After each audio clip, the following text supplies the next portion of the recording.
Hello and welcome to this week's Different League show, sponsored by Betfred. So Jurgen Klopp has conceded the Premier League title. Liverpool currently sits in 6th. Is it really just about Champions League qualification now? They're doing okay this season, aren't they, after that fantastic result against Leipzig? Delighted to say alongside Mark Langdon and myself, we have Super Kev, aka Kevin Phillips. Kev, how are you? You're the first guest that I've met at the station who's actually bought me the coffee. Normally I'm doing buying the coffee. I tried to hang back to see if you'd buy it, but you weren't very forthcoming. But you arrived half an hour. No problem at all. How are you? What you been up to? Yeah, good. Just ticking over, like everyone, having to deal with the lockdown and just doing plenty of media stuff.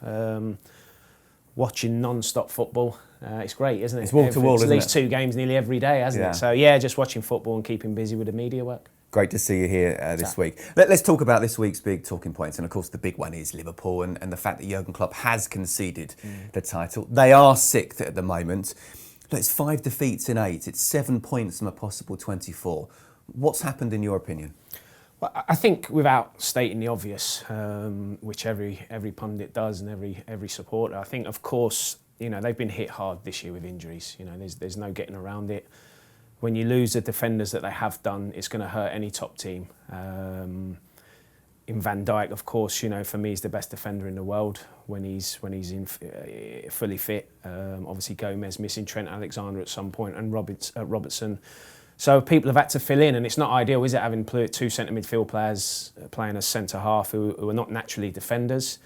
It's stating the obvious, but it's really hurt them. I think it probably just highlights a little bit in the size of their squad, the depth in the squad when you compare it to Manchester City.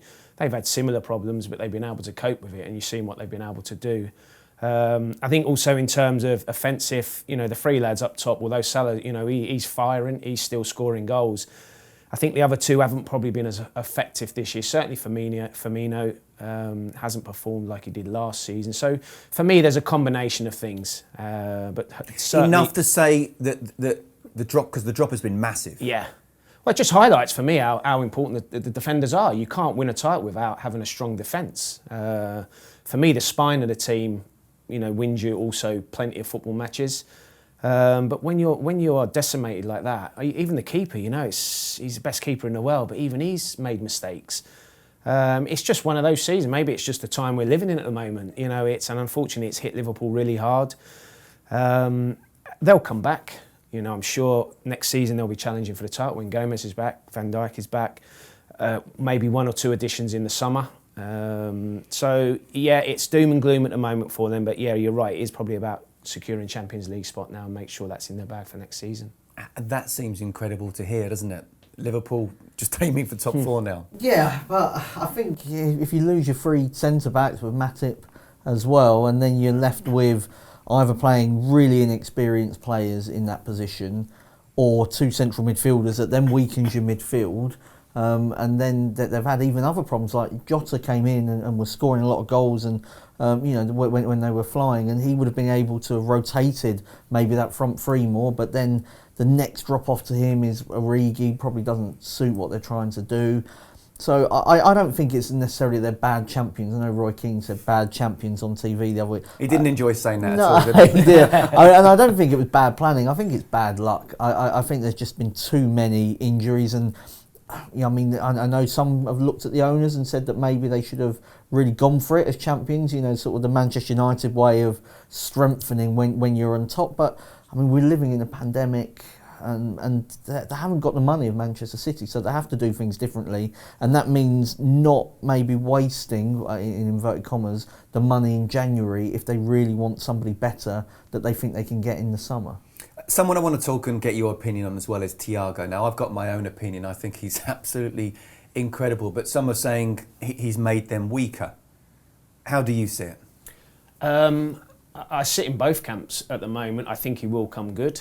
I think he's come into a team at the moment that are obviously struggling. I think also him trying to adapt to the pace of the Premier League. I know German football ain't far behind it, but the Premier League's the best league in the world by far. Kai Havertz and Timo Werner have said exactly. No, it is, and it's we've seen players over the years. When Thierry Henry first come to the Premier League, he struggled, and that was all them years ago. So I think it's a combination of things. Yes, he's a fantastic technician. I think, Liverpool have had to do a lot more defending this year than what they have done. Having two midfield players sit at centre half, naturally they'll probably want to sit a little bit deeper because they don't want to leave that space in behind. So Thiago's having to do a lot more work, and I think when they do regain possession, maybe that, when you're not fully fit or you're not up to the standards of the Premier League just yet, those passes may become a little bit more astray, as you've seen. Maybe getting caught on the ball a little bit too much as well, because his bookings suggest that. But I think he'll come good. He'll see out the rest of this season if he stays fit. As I said, with the players coming back next year, with a couple more signings, Liverpool will be a force again next year. I think he's absolutely superb. I think he's the best midfielder Liverpool have, arguably one of the best in the Premier League. I think it looks like he slows the game down because he's that good. Yeah. And if you look at him, I think he always plays that forward pass, 1-2 touch. So Yep. I personally don't think he does slow the game down. I don't think he's the best tackler. I think he's a Paul Scholes, that type of thing, in that way where if he doesn't get the ball, he'll get the man. He's perhaps not the best of timing. And that's affected perhaps Liverpool because they've almost been brilliant without the ball as much as with the ball. But I'm with you. I think as well, I think he'll be a different player when Henderson's alongside him. That person will go and win the ball. Let Henderson do that. Let Wijnaldum do that. And then when you get it, give it to your creative players. And, I'm a big one for midfield players. Your first thought when you get that ball is to look forward, receive it on the half turn, and he does that unbelievably well. So, as I say, when they do get them players back, they will have more possession of the ball, and he'll get on the ball a lot more, and he'll create more opportunities. So you're saying Liverpool out of the title race, just aiming for top four? Yeah, you can never say never, but unfortunately, with the form Man City are in at the moment, they'll keep going. I think last night's result was massive for them. They give them a huge confidence boost. Yeah.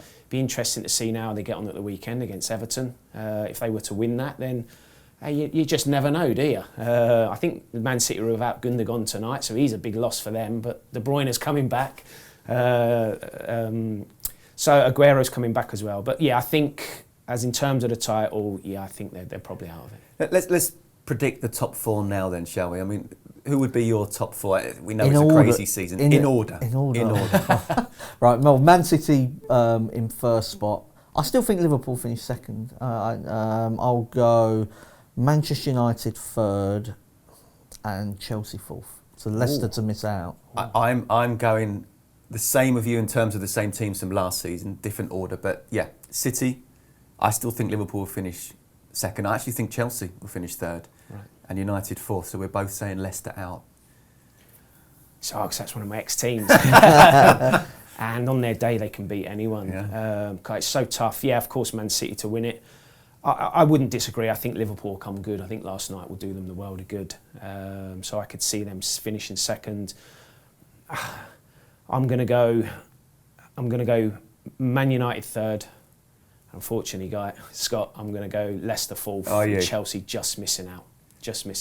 That's the heart talking, right? No, actually, Brendan's doing a fantastic job. I think they've done a fantastic job. I agree. I agree. If they can keep all their players fit, and they have had players out as well, they'll come back. They're a strong side, and on their day, as we've seen at the weekend, they can turn anyone over. I think it's any two of those three that we're talking about. We still feel that the top two are the top two, but City will go on and win it. Great result for Liverpool last night, as you mentioned there, Kev. Even better for PSG and Poch as well, and Kylian Mbappe, what a player he is. Oh yeah, I mean the hat-trick showed some of his strengths. I mean the pace and the fact that Pochettino's moved him out to the left wing, and it feels like he can. I think he wants him to play wider because he can sort of find more space there and really sort of attack from those wider areas. I mean, Barcelona are absolutely scared to death of him. There's that picture of PK just grabbing a hold of his shirt. I feel for PK, especially being out for so long as well, coming back earlier than he should have done. Veteran defender. I mean, he got taken off, and Busquets got taken off in that game, and they were sat in the stands, and you could sort of feel like them looking and. This is the end. This is the end of this sort of team. Messi will probably leave in the summer. Do you think so? Yeah, I do. Yeah. Do you? I think he's just done everything that there is to do at Barcelona, and I mean Paris Saint-Germain and Man City both want him. So I'd be surprised if he stayed. Actually, I think in the summer they'd need. Which one of the two? I've always felt like Man City with the Pep Guardiola link, but PSG are very confident that they've got him, and the charm offensive has already started. But I'd probably just edge towards City. But I mean, I think from Pochettino's point of view, it wasn't only Mbappe Verratti, the Italian playmaker who we're so used to seeing starting off attacks sort of in front of the defence, he's moved him and plays him in the number 10 position now. So you're getting those through balls higher up the pitch, and he can sort of, you know, link the team together. And I've always felt that's been a problem for Paris. They've got the brilliant forward line. They didn't quite have that bit to get the ball to them, and maybe Verratti's the man. Just final one before we move on to the game previews as well. Liverpool played Leipzig last night. They're currently second in the Bundesliga, a position we normally see Dortmund. They've got a new manager coming in, haven't they? Do you think he can bridge the gap to Bayern and maybe do well in Europe as well? I think Marco Rose is probably the best they could have got on the market. He feels like a Dortmund-type manager, plays that. They've just been pining for sort of another Jurgen Klopp type football ever since he left, and I think that Rose will do that. He's somebody that has impressed a lot with Borussia Mönchengladbach. You've got Haaland, you've got Sancho. This team should be second in the Bundesliga, and I mean they're struggling for top four at the moment. So badly mismanaged, but top talent. And I think Rose is a good choice. Okay, let's move on now to the different league Q&A section. 2 questions for Super Kev. If we read your question out, it's a £25 Amazon voucher. You ready for this? Yep, let's go. First question, I have to say 2 really good questions. From Adam West, up there with Messi, Ronaldo and Henry, how surreal was it to win the European Golden Boot? Wow. Let's put it this way, I never get bored of anyone mentioning that. I'll mention that again. Up there with Messi, Ronaldo and Henry, you won the European Golden Boot. It's incredible. I was lucky enough to cover the Dortmund game at the weekend, and I was introduced that with the European football, and it's just, it never gets tiring, and of course that trophy sits very proudly at home. Do you carry it around with you? Have you brought it with you today? Well, the presenter at the weekend said you should introduce yourself every time you go and do something, but no, I think I'm over that now. It's great, don't get me wrong, and you know, to still be the only English player to have ever done it, and I think when you've got the likes of those players still playing, especially with Lewandowski as well, you know, I think he's got 30 goals already this season. You know, I thought at one point Harry Kane might have done it. But yeah, I'm very proud to be up there with that list, and I think that time when I went out I was, you know, fighting with Shevchenko and players like that. So, you know, when I think back, it was it was an awesome achievement. It's incredible, and you're happy that Lewandowski's on so much that Harry Kane's not going to be the next Englishman to do it. Okay, next question, Kieran Hadley, and this is a really good one. If you could return to play for any of your former clubs right now, which one would it be? Whoa, it's got to be a no-brainer for me. It'd be Leicester. You know, when I look at the style of play that he played, although, you know, I've always been used to playing with a striker, you know, in a pair, and I tried playing a lone striker a few times, and it wasn't me. I had to do too much work. But yeah, I think, you know, the style of play that Brendan's got his team playing, the chances that they create. You know, he apparently, I've met him a few times. He's a great guy. He's a good man manager. Yeah. He gets the best out of his players. So yeah, if I could return, it would certainly be Leicester. I knew him when he was in the Chelsea academy, and he did really well. You could see he was going to be a very good manager. Yeah. What he's done and he's doing incredible. Is absolutely incredible. Okay, let's move on to the game previews, shall we? First one up, Saturday. It is Southampton against Chelsea. Now, I've made my point on the sacking of Frank Lampard. I've got to let it go. I will let it go, I promise. You cannot deny that Thomas Tuchel has come in and made a real impact. I mean, they're back in the Champions League places. What's impressed you most about what he's come in and done? Well, I think, you know, just having the guts really to just change players. You know, he changed the goalkeeper. He went with him a game in the league. You know, it was a surprise to everyone. You know, I think he's persisted with Werner. You know, and it looks like he's starting to turn it around now. Just not with his goal, of course, in the last game, but his performances. You know, he looks more. The pressure's off his shoulders. Listen, I'm with you. I don't think Frank should have left. I think Chelsea would have still got the results even if Frank was in. Just in terms of the teams that they've played, they should be beating these teams. But you know, when a new manager comes in from experience, it's a clean slate. So everyone tries that little bit extra hard. You know, that extra 10%. And when you're talking world-class players with that little, you know, that 10% extra, you're gonna get a difference. So I'm not surprised he's come in and done it tactically. You know, is it so much different to what Frank would have done? I don't think it is. I just think players are more, you know, they've been given that clean slate and they're taking their opportunity. I think Werner's been here a while now. Havertz has been here a while. You know, the players that came in the summer, they've had that 6 months, so they're adjusting. So you know, I think I still think they might just miss out on top 4, but I think, with him in charge, they'll certainly be a force come next season, maybe with another 1 or 2 additions during the summer. Yeah, he's a very good manager, there's no doubt about that. He's even got Timo Werner scoring. I mean, it is interesting what he's done about the clean slate, which I think is important for players. And Marcos Alonso's been brought back, he's playing. And again, what you mentioned about the goalkeeper. He kept Kepa in for a league game, which you don't normally do. But then said straight afterwards, Mendy's a number 1 and he'll be playing. You can see what he's trying to do, can't you? Yeah, I think as well he saw that Newcastle team without Callum Wilson and thought that he could probably play in goal himself and they wouldn't have too many shots. I mean, he's got to try to protect the value of the players, and I think that maybe that was one thing that maybe one of the reasons the Chelsea board were unhappy with Lampard is when Lampard didn't want the player, his way of dealing with that, and not say it's right or wrong, but his way of dealing with it was to sort of bomb them out really. Alonso, a good example of that. Kepa, I mean, he'd given him enough chances, but he's like, I'm not trusting you anymore. But if Chelsea want to sell Kepa in the future, you need to be able, I think, to show that he's still got something about him. And I think that, as well, from Tuchel's point of view, it's a really big squad full of players that are on a lot of money and all expect to play. So I feel like he's probably rotation maybe suits it as well. He is giving everybody a chance. I mean, in 3 months' time, there'll be people that are unhappy. But I think Hudson-Odoi has been an interesting one. He's found a way to get him into the team in a position that I didn't really necessarily see it being as a right wing back. But he's somebody that really highly rated. And I don't know, Lampard gave him opportunities, but it wasn't maybe on a consistent basis, so that there's an opportunity there for somebody like him to really stamp his authority on the team. But I think if they're playing winnable games, which they have, I think Hudson-Odoi as a right wing back is fine. Reece James for me, I mean, he's almost a complete fullback, so I can see him being in that position. Kev, I want to ask you about the club where you learnt your trade, Southampton. The wheels have come off there. 6 straight defeats since that win against Liverpool. What's happened for you? Yeah, I was lucky enough to cover that game, and they played really well on the night.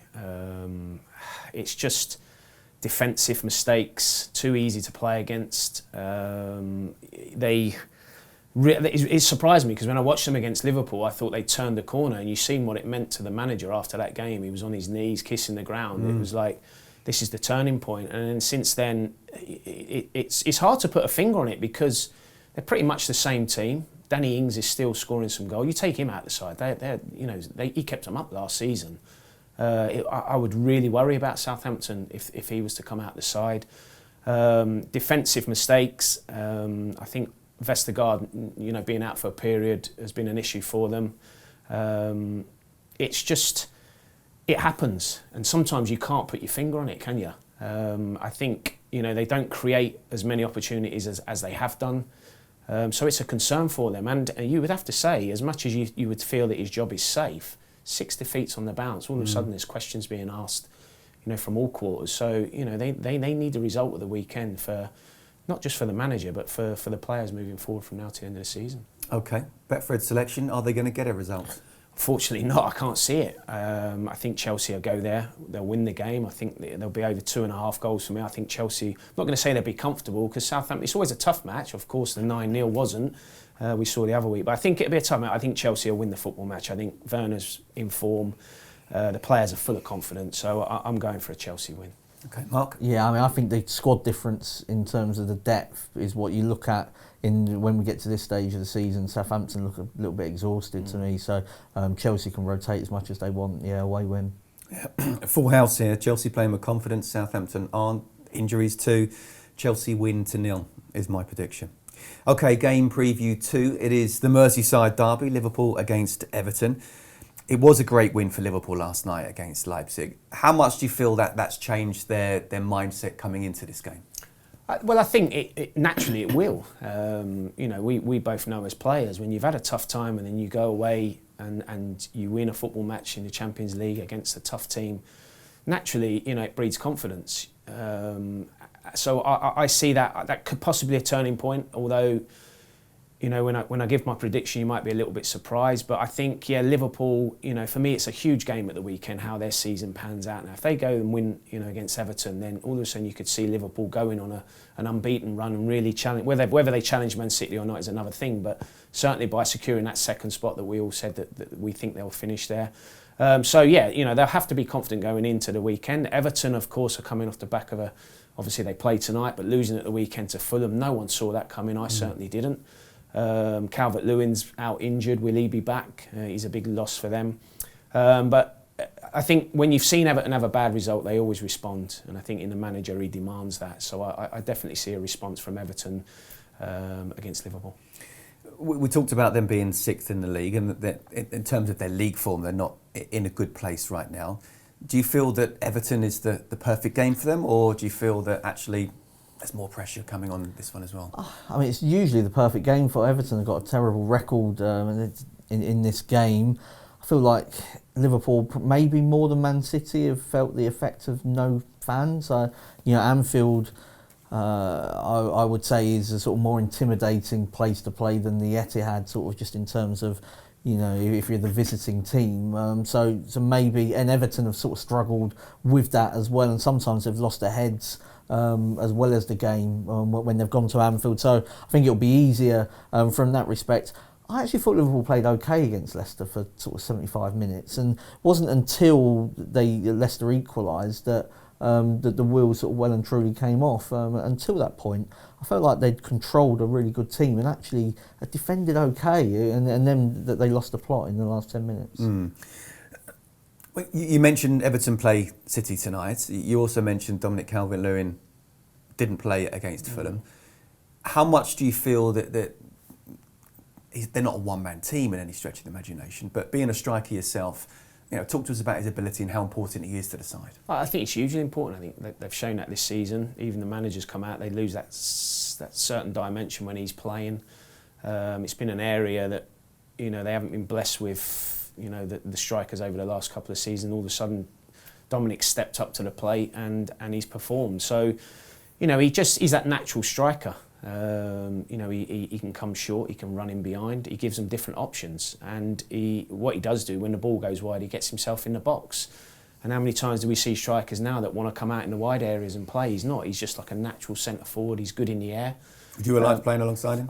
Yeah, I think he's got bundles of energy. He's still learning the game. He's not the complete article. He's still a young kid. But he's shown he can play at this level. So naturally any team that loses their striker of that calibre are gonna struggle, and it probably just shows where Everton are at the moment. That's certainly an area. Of course, they had Moise Keane, who was there, never happened for them. It's an area that he'll look at, I'm sure, come the end of the season. In need competition in that area. They've brought in some good players over the summer who have improved the side. Rodriguez in particular is a fantastic player. He's on the same level. I wouldn't say he's a Thiago, but he's certainly a player that can create opportunities for the likes of Calvert-Lewin. So he's a big loss for them, and they don't want to be playing too many games without him in their side. Everton haven't won at Anfield in the league this century. I get a feeling though that what you said earlier, there might be a surprise. No, I'm actually going for a score draw. Okay. I think they'll go there and put in a performance. I think they'll get a response.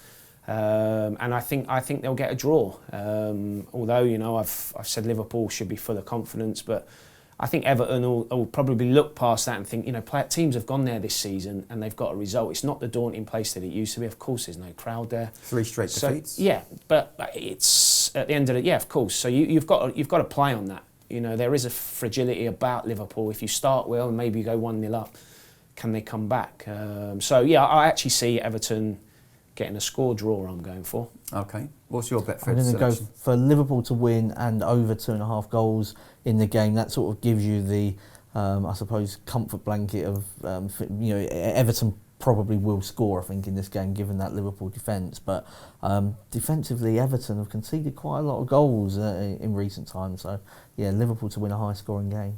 I think Everton will keep it really tight early on. I think they'll be difficult to break down. Won't try to give Liverpool any space at all. I can see this. I'm going for half-time draw, but Liverpool to come on strong in the second half and win the game in the end. We shall see. Be a good result for them if they do. Okay, game preview 3, a good London derby this one. It is West Ham against Spurs, and let's talk about the better of these two sides first. Obviously, that's West Ham. I was speaking to a West Ham fan yesterday. I said, look, you do know bookmakers rate you favourites to win this game. He wasn't happy. As a West Ham fan, he did not feel Comfortable and confident with the favourites tag in this London derby. Kev, look, it's 42 points from 24 games, the best at this stage of a Premier League season since, well, it was 85-86 before the Premier League when they finished third. I was part of that West Ham side that we finished fifth, which is the best finish in a Premier League era.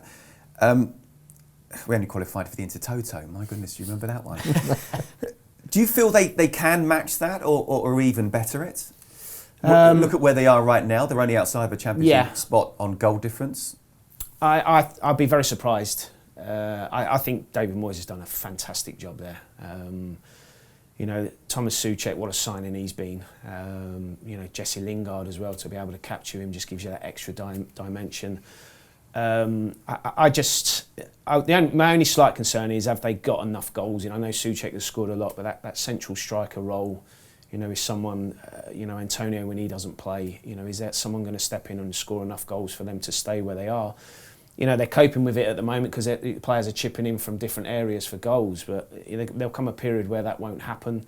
But I think, defensively, they don't concede an awful lot of goals. I think the back four almost picks itself. And he's got them organised, and that gives you a platform for your offensive players to go and express yourself because you're confident enough that the players behind you can do a job. So it wouldn't surprise me, but I just don't see it when you look at the calibre of the league. If I'm going for a Chelsea finish in fifth, I don't see West Ham better in Chelsea at the moment. So maybe a 6th, 7th finish would be a massive achievement for West Ham, and then you can build on that for next season. That would still be a fantastic achievement. They weren't expected to be in this position, but David Moyes said after the game that that he feels there's more to come. Do you feel they can keep this up on a consistent basis? Because, as Kev was saying, look at the other clubs. You feel they're going to come on strong. I don't, because I feel like it is now or never really for them. A bit like when Leicester won. It's different because West Ham are probably only going for Champions League rather than the title. But when Leicester won the league, there were, as well as they did, there were a lot of failings elsewhere. And you look around and you think, well, Tottenham probably not going to be that bad again. Liverpool are in 6th spot at the moment. Arsenal are probably going to get better. So it might be sort of a now or never moment in terms of them sort of finishing in the top 4. I'm not sure how much improvement there is to come with the current sort of team. I think he is getting the absolute maximum out of them, and they're scoring a lot of goals from set pieces, which is part of the game, but it's not massively sustainable to keep on, and they're winning a lot, and not against Sheffield United, they're winning a lot of games by 1 goal. And you saw with Sheffield United last season, they won a lot by 1 goal. It doesn't take much for that to suddenly turn around. So I think they've got to grab this opportunity while it's there, because it might not be there next year. Just a quick one on Jesse Lingard before we move on to Spurs. He has got a lot of plaudits. He's been superb since he's come in. Do you feel he's got the talent? Do you feel he's got the mentality to keep this going and to take West Ham further forward, or not? Well, that would be my only question mark. I think it was the right thing for him to move from United to try and reignite his career, get him playing. It helps when you go somewhere that you've worked with a manager before, so he knows you. You don't need to get to know the manager. He knows where his best position is. But I think from the player's point of view, I think he needs to go there now and just forget about where he's been, what he's done, and just start playing football again and playing with that freedom, that enjoyment. And you've seen that already. The players know he's a good player. And I think it's a great signing for David Moyes. So, from the player's point of view, it's a chance now for him to reignite his career and really push forward and see where it takes him. Okay, Spurs, they were top mid-December. They're 17 points off top now. What's happened for you? Well, the wheels have come off, haven't they? It's quite incredible, because at one point when they were top of the league, they were a team that I was tuning in, I was looking forward to watching play. I kind of predicted that I thought Ndombele would come good from what I've seen, certainly early part of the season. I thought he was getting stronger and stronger. Of course, the relationship between Son and Kane was just incredible. The telepathy, it was telepathic at times, wasn't it? It was amazing. You know what that's like. Yeah, but it was just, each player just knew where they were going to be. It's just amazing. But that's kind of it, a little brick wall as well. But I think defensively is the issue in terms of rotating players. I'm a big, I know you mentioned earlier about Chelsea rotating, they're able to do it, but sometimes that isn't a good thing for me. We were speaking about when we was walking in here about having a consistent back four. Not picking them every game because they're coming thick and fast, but you know, if you're rotating nearly every game, it just, you know, the confidence can be sapped out of you. You don't know whether you're playing or you're not playing. So I think that's been an issue. The keeper hasn't been great this year. So they're a bit like Liverpool in terms of defensive. When they don't play with their best defenders, they struggle. And you know, I think that's been an area of concern, certainly for Tottenham supporters of late. Mark, Jamie Redknapp said Harry Kane might not want to stay if they don't win anything and carry on playing this way. Jamie Carragher's questioned the style as well, and also asked a question on Monday Night Football. Would it be enough for Spurs fans to win the League Cup, finish outside the Champions League places and with this style? Would it?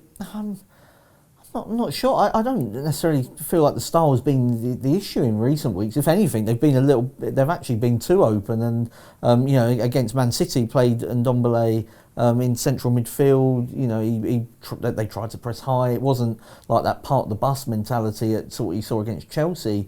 I just don't think they've got very good defenders. And you know, when you overcommit, like Alderweireld's not the defender he was when he was alongside Vertonghen sort of 4 or 5 years ago. Eric Dyer, the jury's still out as to exactly what he is. Davinson Sanchez has got the speed, but just switches off too often. And I think you just go with Road on now and just accept that he'll make mistakes. But you know, in 12 months' time, you might be in a better position. I think the full-backs, Reguilon is a really good player. He's been out injured. They've missed him at left back. Aurier as well at right back, he gets a lot of stick, but he's still better than Tanganga and Doherty as a right back. So they have been missing players. In terms of, I think that this season Tottenham would just accept anything. You know, it's been a long time since they won a trophy. I also think that, you know, you can't get too sort of misty-eyed about the Pochettino era, because he himself realised in his last season that there was a lot of work needed with that team, and I'm not sure he had the energy to sort out the goalkeeper, the two centre-backs, both full-backs, the midfield. Really, it's the Harry Kane and Heung-min Son team, and that there's a lot of work that needs to be done. Okay, Betfred selection here. Well, I'm going to, against what I've just said, I think that there's been an overreaction here. I'm not having Tottenham, I don't think, as outsiders against West Ham. So Tottenham draw no bet. They've only lost 3 away games all season and in the Premier League. Man City to Liverpool, and then Brighton when Harry Kane wasn't playing. So with Kane and Son there, they don't lose too often. I knew you'd say that. West Ham Spurs, I remember those games. The 3-3 was crazy as well earlier on. I can't, with West Ham's form at the moment, coming off the back of a great run, you know, Tottenham's confidence a little bit low. I don't see anything. I'm going for a draw, whether it's a score draw or not. But I think there will be goals, whether it's a high scoring draw or not. But I'm going for a draw. With Son and Kane, you can't say that they're not going to score. No. But I just think West Ham are in such confidence at the moment, they'll find a way to win. I'm going for both teams to score. West Ham to win. There's a shock. Mark's looking at me. Okay, let's move on. Another really good game, actually, on Sunday. Arsenal against Man City. Now, City have Everton tonight at Goodison. But as we speak, it's 11 straight wins in the league, 16 in all competitions. I'll give you an easy one. How'd you stop them?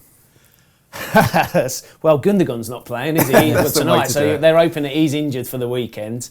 They hope that he doesn't bring De Bruyne back because he's back training, and Aguero. So how do you stop them? It's very difficult, isn't it? We've seen teams go up against them over the years, man marking, sitting off, sitting in, being compact, being hard to break down, but they find a way. That's what world-class players do. And sometimes you're almost like, just have a go at them. As long as you're organised when you are attacking, you've got half a chance. But at the minute, the form they're in is just, Phil Foden is just unbelievable. I just love watching that kid play. Gundogan is just outstanding. Even John Stones, I'm enjoying the way he's defending, the way he's travelling out with the ball. He looks so composed. Ruben Diaz, you could go on forever. Even Zinchenko, I think, is a fantastic player. So, when you have senior players out and great players out, the manager, the coach would say, right, now's your opportunity. And everyone seems to have stepped up, don't they? And that's what you want as a manager. You know, that's one of the biggest things that's frustrated me, you know, certainly in my coaching career. And, you know, when one door closes and, you know, a player gets in, another one opens for someone else, go through it and take your opportunity. And these players do it. But they're class players. You're going into it does help when you go into a team that are flying and you just settle in. It's harder when you go into a team that's struggling and you haven't had an opportunity. So a bit like Thiago, he's gone into a team that's struggling. But I can't see, although I'm an Arsenal fan and they had a great result at the weekend, you felt at 4-2 Leeds, if there had been another, they could have easily, I thought they were coming back here. So that's a slight concern from Arsenal. It's been like that most of the season. Can't see them getting anything against Man City, I'm sorry. For me, it's going to be a Man City win without a shadow of a doubt, and a comfortable one of that. I mean, you look at Arsenal, it's unbeaten in the last 6 at home in the league, but they've lost the last 7 games to City. With Arteta having played under Pep, you feel like he wants to have that kind of philosophy, but they're years behind the project and haven't got the players as well.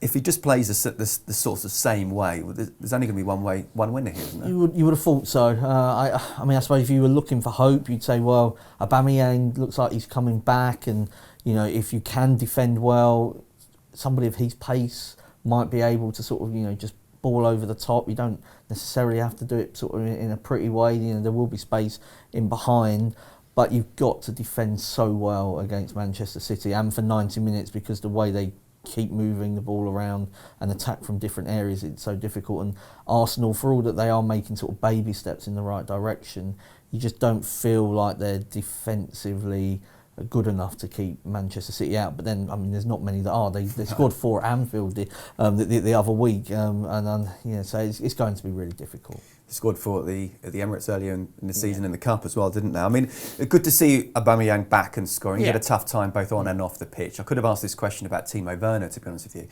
How difficult is it as a striker? He didn't go through many, but when you go through a barren spell, what do you like on and off the pitch, and how do you get through it? Well, you can be grumpy, because you're judged on scoring goals. We all were, and if you're not scoring goals and you're getting paid a lot of money, you're not doing your job. So it's difficult. It depends on the mentality of the player. Some players brush it aside and they come in, they're the same person every day, but some players it affects differently. Whenever I went for a barren spell, I would always sit and watch videos in the afternoon of me, what it was like, just little reminders of what it was like to score goals. I would watch my goals on the morning of a game. I would practice harder after training. I would stay out for an extra half hour. Just all those little things that might just trigger something to remind you can score at this level. And Aubameyang, he was class last season, scored a lot of goals, and he's gone off the ball, but that coincides with Arsenal not having a great season, and it just shows you how much they rely on him. So it was great to see him getting amongst the goals at the weekend. I think he's a fantastic player. Will he be at Arsenal next year? Will someone come in? Will someone take an opportunity of taking him out? I don't know. But yeah, it's great to see him back in amongst it. And now it wouldn't surprise me again, top players, they go on that little run, maybe like a Werner now. He goes on and maybe gets one at the weekend, but I can't see him getting enough. I agree. I can't see them defending for 90 minutes without conceding at least a couple of goals, because defensively they haven't been great this season.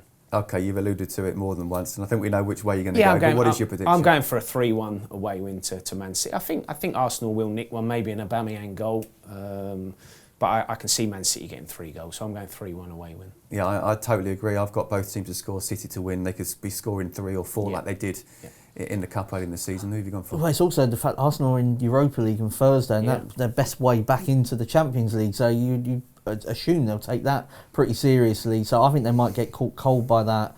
Man City to be leading at half-time and to win the game. Convincing City win all round. OK, game preview 5. It is Manchester United against Newcastle.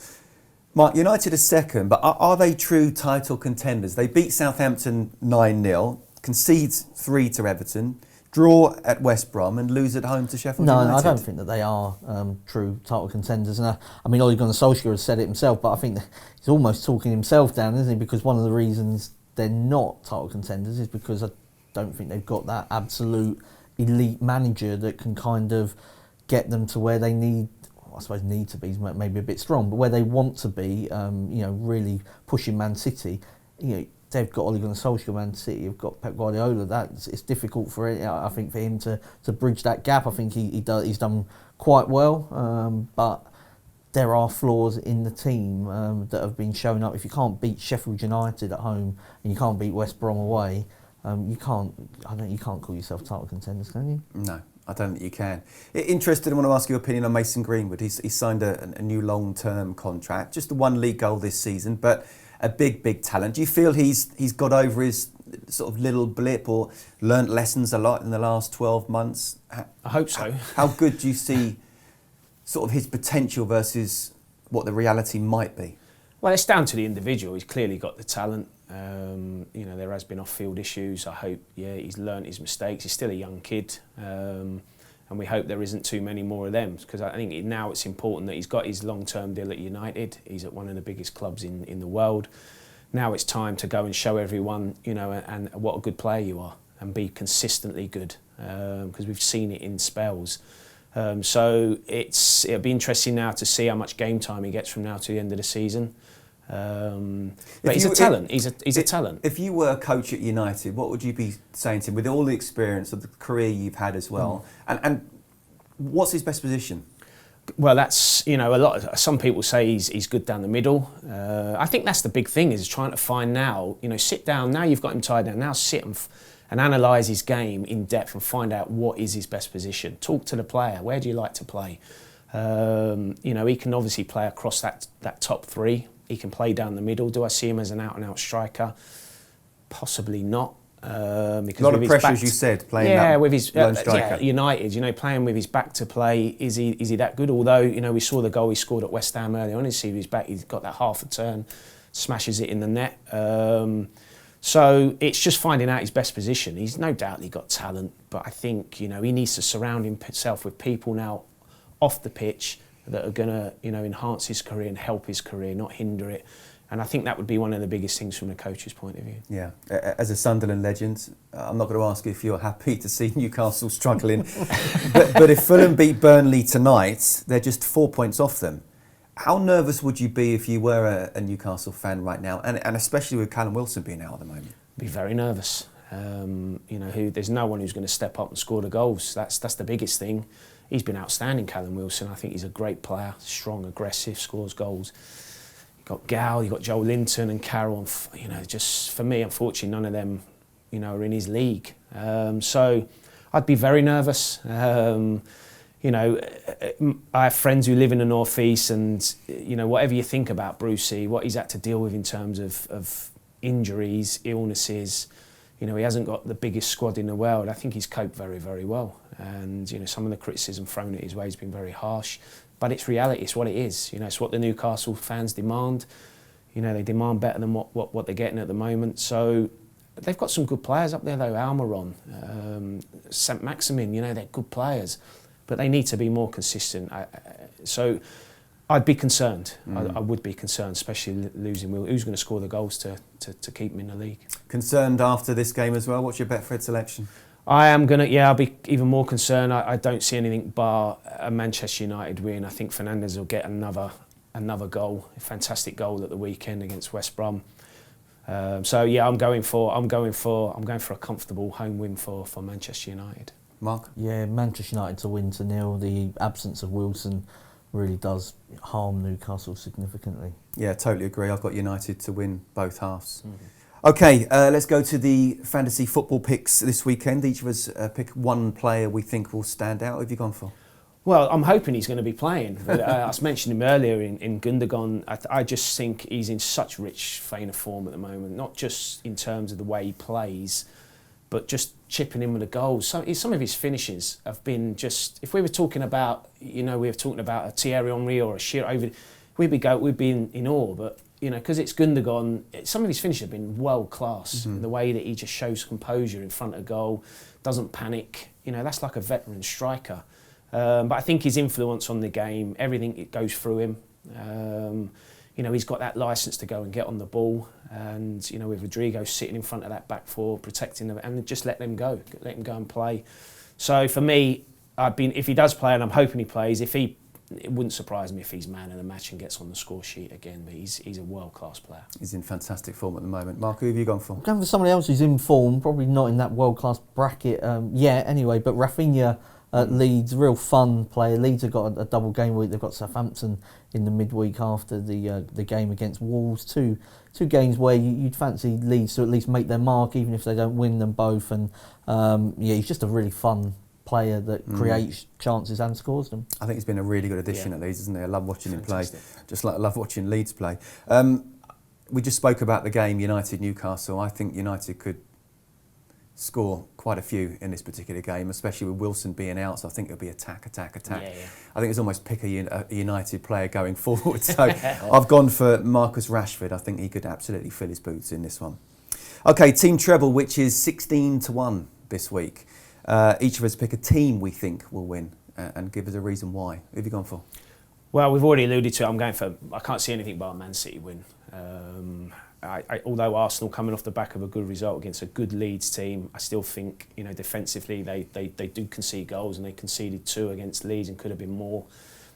Just with the way Manchester City are playing with so much confidence at the moment, again with De Bruyne coming back, hope he maybe plays some part. Aguero, just the attacking options that they got and the way they're defending, they don't concede too many goals.